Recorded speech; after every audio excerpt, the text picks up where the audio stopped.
પ્રભુ ઈસુના જીવંત અને પવિત્ર ત્રિએક નામમાં વાલા ભાઈઓ અને બહેનો, આપ સર્વને લોગોસ બાઇબલ સ્ટડી તરફથી હું પ્રેમી સલામ પાઠવું છું.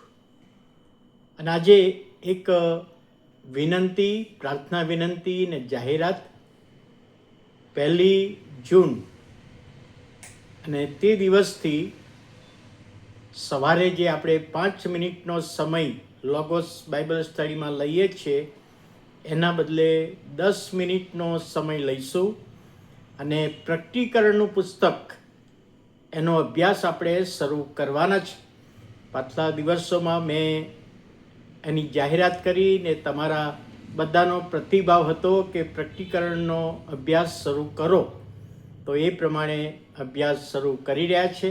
1 જૂનથી જ્યારે તમે લોગોસ સાંભળો ત્યારે બાઇબલ નોટ પેન લઈને બેસશો તો તમને વધારે સુગમતા રહેશે.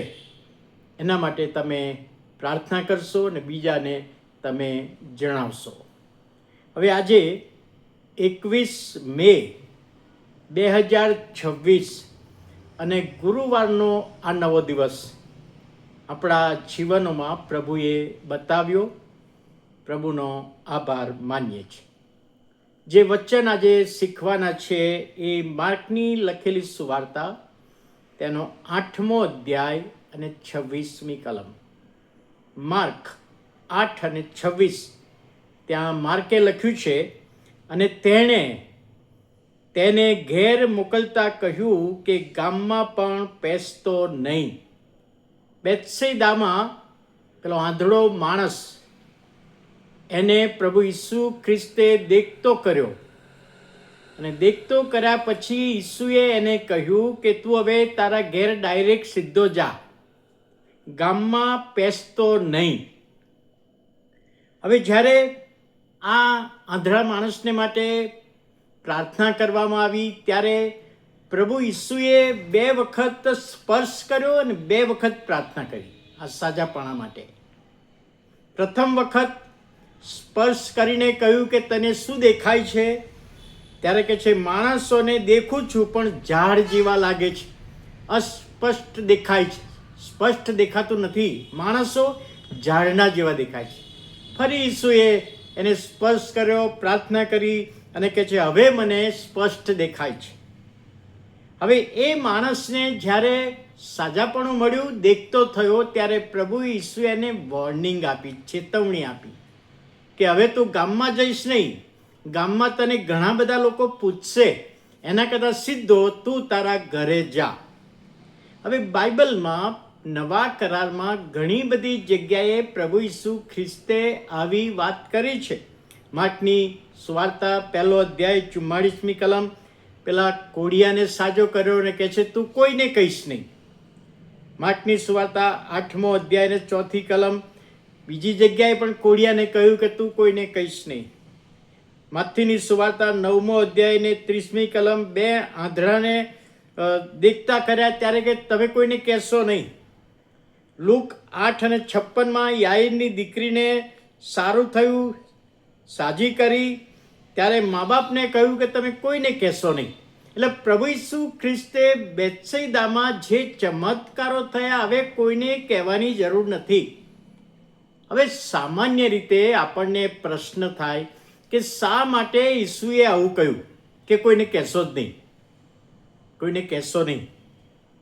તો બેથસેદાના લોકોને ઠપકો આપ્યો. માથીની સુવાર્તા 11મો અધ્યાય ને 21મી કલમ, ઓ ખોરાજીન, બેથસેદા, તમને હાય હાય!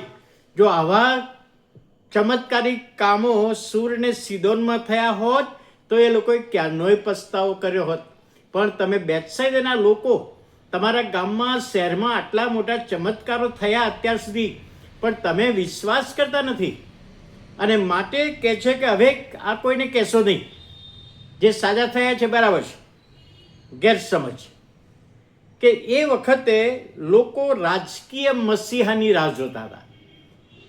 રાજકારણના રાજાના હાથમાંથી કોણ છોડાવે છે ને એવો મસીહ આવશે, એટલે આ સાજાપણાની વાત ફેલાઈ જશે અને લોકો મને રાજકીય મસીહા ગણી લેશે, માટે કોઈને કહેશો જ નહીં. અને ત્રીજી બાબત કે ઈસુ પોતે આ ચમત્કાર દ્વારા લોકોની આગળ છવાઈ જવા માગતા નહોતા. મેં કર્યું એવું નહીં, પ્રભુએ કર્યું છે. આકાશમાંના બાપે સામર્થ્ય આપ્યું છે. એટલે એ ચમત્કાર દ્વારા પોતે છવાઈ જવા માગતા નહોતા. અને માટે આ કેટલીક જગ્યાએ પ્રભુ ઈસુએ કહ્યું કે કોઈને કહેતા નહીં. અને આ વાત જ્યારે સુવાર્તામાં લખવામાં આવી છે ત્યારે એની પાછળનો હેતુ કે પ્રભુ ઈસુ ખ્રિસ્ત મસીહ તરીકે આવ્યા છે. લોકો ગેરસમજ ના કરે. રાજાના હાથમાંથી છોડાવવાને માટે નથી આવ્યા, શૈતાનના હાથમાંથી છોડાવવાને માટે આવ્યા છે. એ બાબત લોકો સમજી શકે એવી ઈસુની ઈચ્છા હતી.